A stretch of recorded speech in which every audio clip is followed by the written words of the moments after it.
All right, so I'm going to show you how to set up a fingerprint on your Galaxy Z TriFold. So simply go to settings. Under settings, you want to go down to lock screen and always on display. Tap on that and then tap on screen lock and biometrics.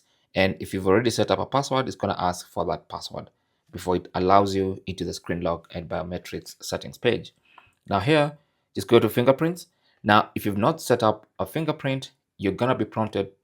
If you've not set up a lock screen password, whether it's a PIN, pattern, or password, you're going to be prompted to set one up first before you're allowed to set up a fingerprint. And then once you set that up, you can now tap on continue, and then let's tap on register.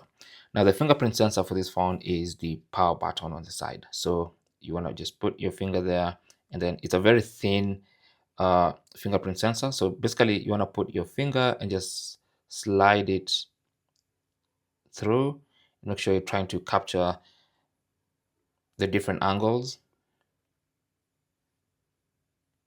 as much of that fingerprint as possible until you get to 100%.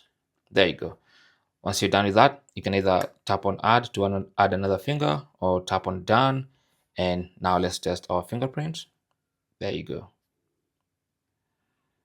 So that is basically how to set up your fingerprint on your Galaxy Z TriFold. So you can see actually when I tap on the button to unlock, it's a very fast fingerprint sensor.